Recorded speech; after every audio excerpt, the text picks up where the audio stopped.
Salut à tous! Aujourd'hui on se retrouve pour une vidéo que j'ai décidé d'instaurer tous les mois. Alors je dis tous les mois, à tout moment il y a un mois où je n'achète pas de plantes et je vais être obligée d'annuler. Mais bon, portez-moi la chance, si je peux acheter des plantes, je vous ferai cette vidéo. Dites-moi en commentaire si c'est un sujet qui vous plaît. Comme vous l'avez vu dans le titre, c'est mes achats plantes de janvier. Donc on commence tout de suite.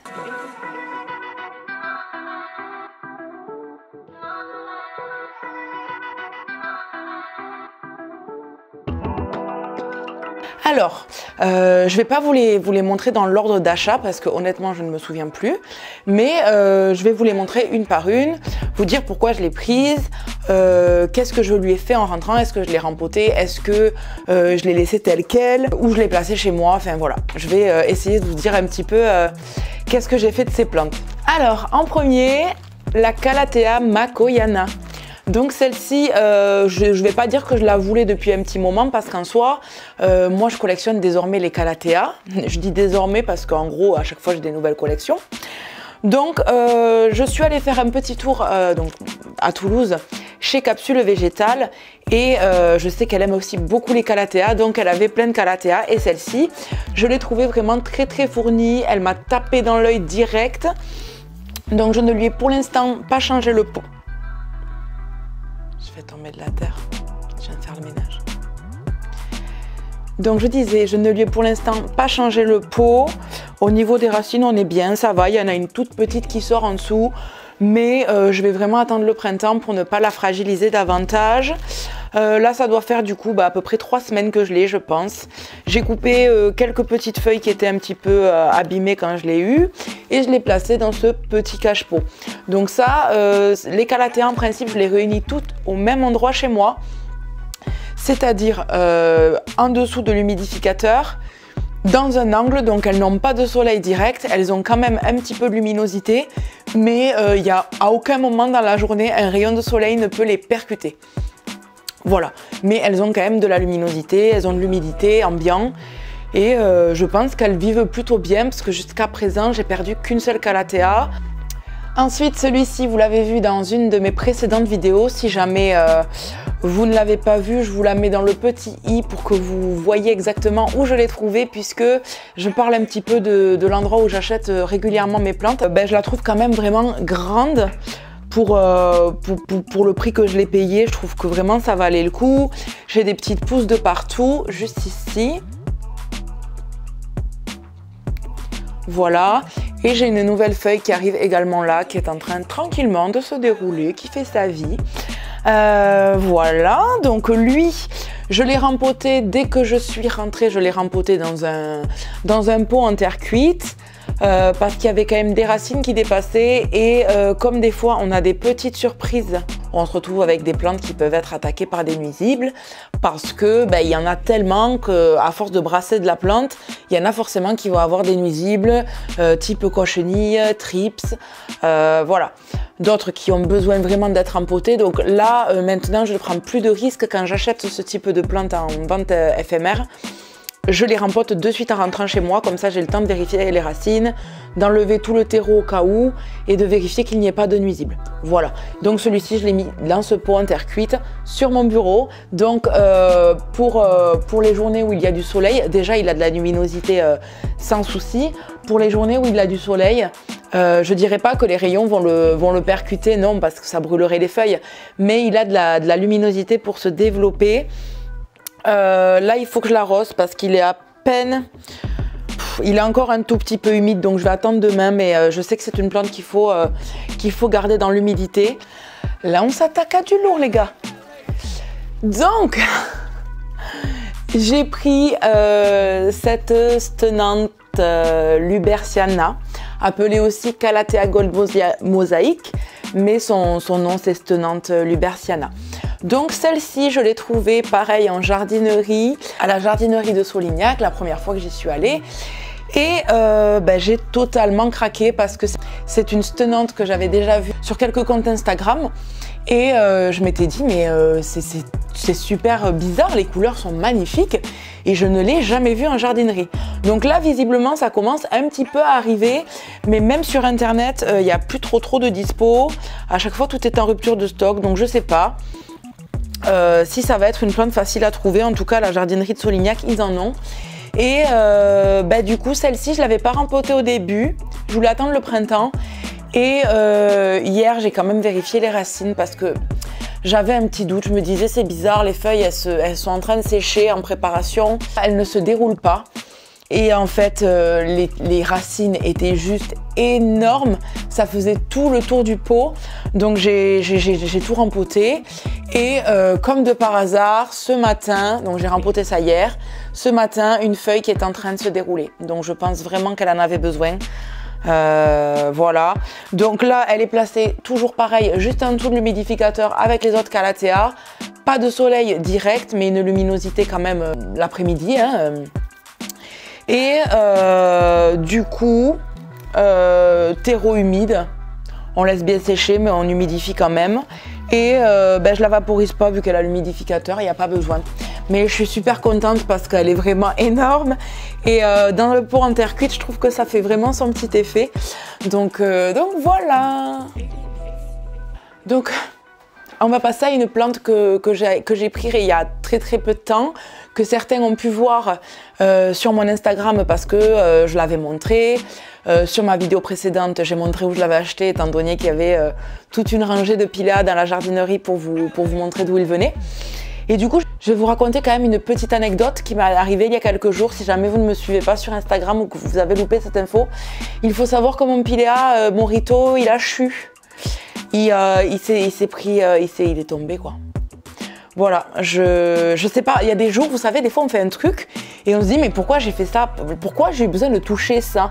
Ben là c'était ça, voilà, il était posé, il demandait rien à personne, j'ai voulu toucher une plante qui était juste à côté, ça a touché le pot, il a basculé tête en avant, donc maintenant il est complètement explosé. J'espère que ça va aller. J'ai déjà vu des plantes, des pilea Morito arriver en très mauvais état, parfois dû au transport qui s'en sont très bien remis. Donc on va prier petit Jésus pour qu'il évolue bien. J'ai perdu des feuilles automatiquement, hein, j'en ai perdu.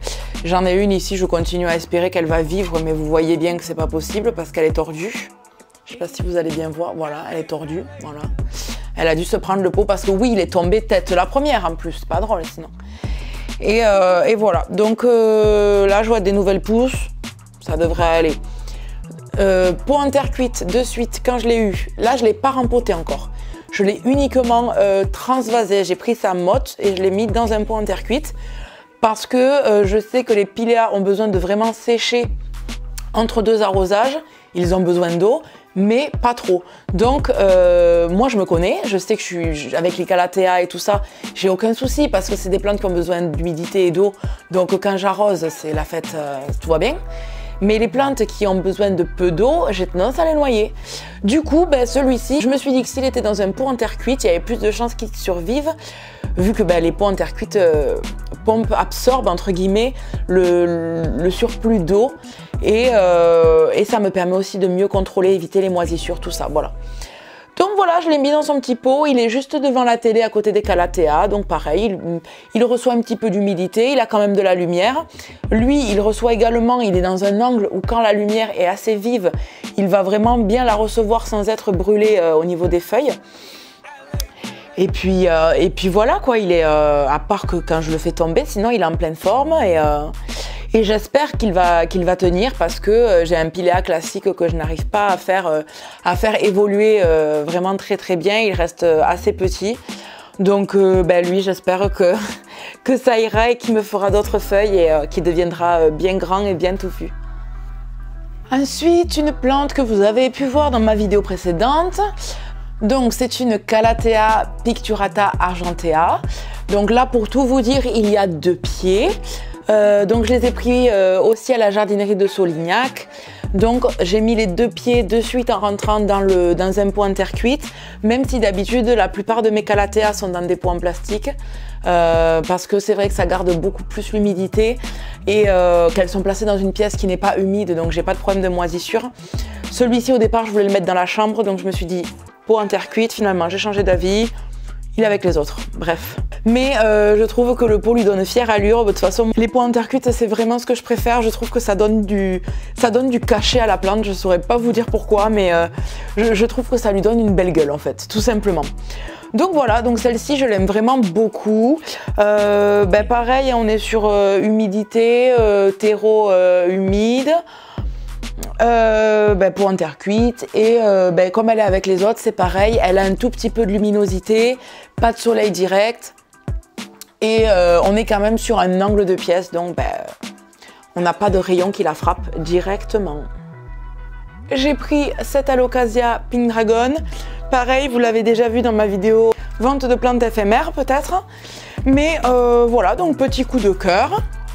Elle n'est pas rempotée également, j'attends du coup le printemps, pareil, les racines ne sont pas en détresse, tout va bien. Donc je l'ai mis dans un petit cache-pot, vous savez, en style un peu paille. Elle est orientée côté vraiment lumineux, donc quand il fait soleil dans la pièce, ça ne va pas lui brûler les feuilles, mais elle va recevoir de la lumière. Je vous avoue qu'en fait, j'ai placé dans l'angle de la pièce le plus lumineux toutes les plantes que je veux voir évoluer très vite et que j'adore. C'est simple, voilà comment je fais mes choix. Donc voilà, donc j'avais une feuille ici que je vous avais dit qui était en préparation, si vous l'aviez vue. Pas du tout en fait, elle était cassée, je l'avais pas vue comme elle était enroulée. J'avais pas du tout vu qu'en fait le bout était pendant. Bon poubelle. Donc voilà, j'attends les prochaines avec impatience et j'espère que ça tardera pas trop quand le printemps commencera. Vous l'avez vu dans la vidéo précédente également. Dernier petits achats, gros coup de cœur, hein, je la voulais depuis méga longtemps aussi. Donc elle, j'ai attendu dimanche dernier pour la rempoter, donc à peu près 3-4 jours, le temps qu'elle s'habitue à l'environnement, c'est ce qu'on m'avait conseillé. Et je peux vous dire que je pas rigoler quand je fais le rempotage. Il y avait des racines, il y avait presque plus de terre, presque plus. Donc j'ai fait très attention de ne pas les abîmer. J'ai tout enlevé et je l'ai remis dans un substrat, dans un nouveau substrat léger. Et je l'ai mis par contre dans un pot en plastique pour le moment parce que malheureusement j'avais plus de pot en terre cuite de cette taille. Donc je vais l'en acheter et je pense qu'au printemps, je vous avoue que je la repasserai dans un pot en terre cuite parce que non seulement je pense que ce sera beaucoup plus joli dans un pot en terre cuite, mais pour contrôler l'humidité aussi et les arrosages, franchement, je me sens plus à l'aise avec les pots en terre cuite. Donc voilà, mais pour l'instant, elle est bien. Je l'ai mis dans un petit panier. Là, elle est donc avec moi juste à côté de mon bureau, près du soleil, donc elle voit la lumière. Nickel au top, quoi. Donc j'espère qu'elle va me faire d'autres belles tiges et d'autres feuilles. Je vous tiendrai au courant si jamais j'ai une très belle évolution. Et si elle venait à crever aussi, je l'espère pas, croisez les doigts pour moi s'il vous plaît. Et voilà. Pour finir, je vais vous montrer les deux petits babies que j'ai achetés également à la jardinerie de Solignac il y a un petit peu plus de 2 semaines, je crois. Donc c'était quand j'y suis allée la première fois. Donc j'ai pris des stenantes. Donc ces deux-là, je ne les avais pas, moi, donc Calathea amaranta stenante toute ma vie. Donc du coup, quand je les ai vues, étant donné qu'elles sont quand même assez faciles à trouver et assez communes, quand c'est comme ça et que je les veux quand même dans ma collection sans avoir des plantes très imposantes au départ, puisque je favorise les plantes un petit peu plus rares, hein, je pense qu'on ferait peut-être tous pareil. J'ai craqué, j'ai dit elles sont vraiment trop choupies. Celle-ci, notamment, vraiment, je la trouve trop mignonne. Et celle-là aussi, avec des feuilles en prévision, à part si elle s'est déroulée, non. On en a une petite là, qui est en prévision. Et là aussi, une petite, voilà. Donc, au départ, je les avais laissées dans leur tout petit pot en plastique. Sauf que, là, vous commencez à me comprendre et à dire, c'est bon, elle va nous gaver là avec ces pots en terre cuite.